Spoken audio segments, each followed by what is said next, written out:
해양 폭염은 기후변화로 인해 더욱 장기화되고 빈번해지며 강렬해지고 있는데요. 이러한 해양 폭염은 이제 해양 생물과 생태계에 심각한 위협이 되고 있습니다. 해양 폭염이 발생했을 때 해당 지역의 장기적인 관측 연구는 지속적인 기후 변화가 개인에 대한 생리적 영향부터 변화된 생물종의 상호작용, 생태계 규모 과정에 이르기까지 규모에 걸쳐 해양 생물을 어떻게 변화시키는지에 대한 중요한 통찰력을 제공할 수 있습니다.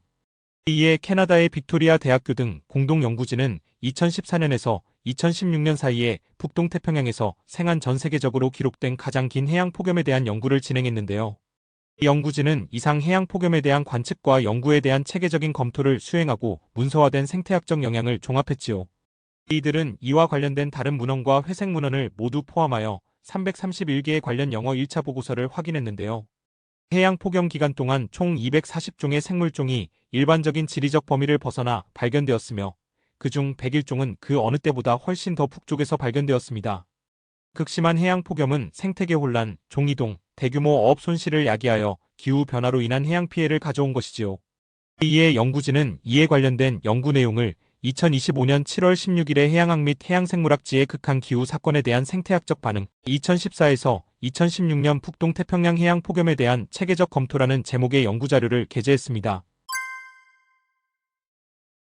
2013년 말 태평양은 준호 근처에서 서쪽으로 수백 마일에 걸쳐 뻗어있는 거대한 타원형 지역에서 예기치 않게 뜨거워졌는데요. 그 지역은 점점 더 따뜻해지고 커지면서 2015년 초까지 이상 폭염 해양 지역은 앵커리지에서 멕시코와 미국 국경까지 서부 해안을 감싸고 있는 미국 본토만큼 컸습니다. 넓은 물의 양은 평년보다 3도 이상 상승했으며 700일 동안 지속된 불로분 과학자들이 해양 폭염이라고 부르는 사건인 극심한 해양 가열의 가장 긴 에피소드였습니다. 그림은 2014년 9월 러시아와 미국의 해안을 따라 형성된 이상해양 폭염을 보여주는 해양 수온 아노말리도인데요. 평년보다 3도 이상 높은 해양 폭염이 베링해와 알래스카만과 멕시코 서부 해안까지 3지역에 발생했음을 잘 보여줍니다. 이런 해양 폭염인 블로브로 인해 생태계가 무너졌는데요. 미 해양대기청의 생물학자인 리처드 브로데는 새우와 같은 크릴 새우가 먼저 줄어들었다고 말합니다. 크릴은 또한 바다새와 더 큰 물고기에게 먹이를 주는 일부 새와 작은 마초 물고기의 음식이 되지요.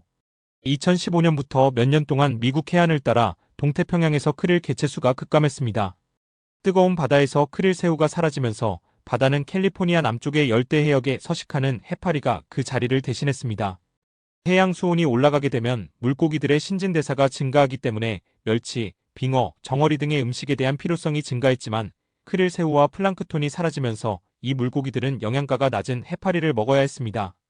작은 물고기는 먹을 것이 부족하다 보니 개체가 줄어들고 작아졌는데 문제는 이들을 먹고 사는 상위 포식자인 대구, 명태, 가자미와 같은 포식자들도 수온이 오르면서 신진대사가 늘어나 더 많은 물고기를 잡아먹어야 했기에 작은 물고기는 점점 더 줄어들었고 수척해졌습니다.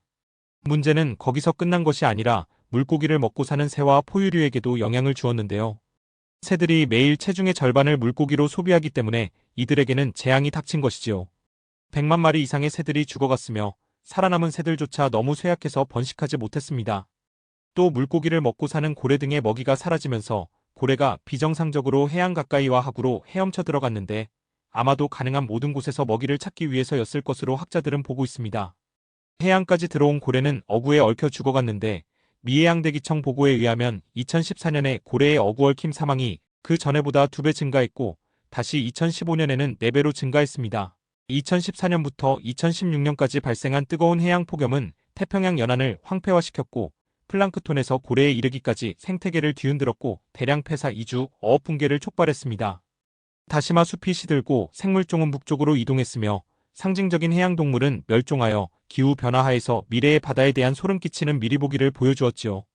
당시 해양 온도는 평년보다 2도에서 6도 이상 치솟았고 오랫동안 높은 상태를 유지했습니다. 연구팀은 폭염 동안 240종의 해양생물이 평소 지리적 구역 밖으로 나타났으며 많은 생물종이 북쪽으로 멀리 이동한다는 사실을 발견했습니다. 북방긴 수염고래, 돌고래와 바다민 달팽이를 포함한 일부 종은 일반적인 범위를 1000km 이상 벗어난 곳에서 기록되었습니다. 그리고 폭염으로 인해 다시마와 해초가 광범위하게 감소했고 많은 다시마 숲이 무너졌습니다. 불가사리에서 바다새에 이르기까지 종들이 전례 없는 규모로 죽었고 여러 종의 해양 포유류에서 비정상적인 사망 사건이 관찰되었고요. 주요 바위 해안 포식자인 해바라기 불가사리가 멸종 위기에 처했습니다. 해양 폭염의 영향 중 상당수는 연쇄적으로 이어졌고 플랑크톤에서 고래에 이르기까지 모든 생물종에 영향을 주었지요. 또한 해양 폭염은 경제적 비용도 가져왔습니다. 총 상호작용의 변화, 질병 확산 및 서식지 손실로 인해 여러 어업이 폐쇄되어 수억 달러의 손실이 발생했습니다. 이에 줄리아 바움 박사는 이번 연구가 적극적인 생태계 기반 해양 보존 전략과 기후 변화 완화 조치의 시급한 필요성을 강조한다고 주장합니다.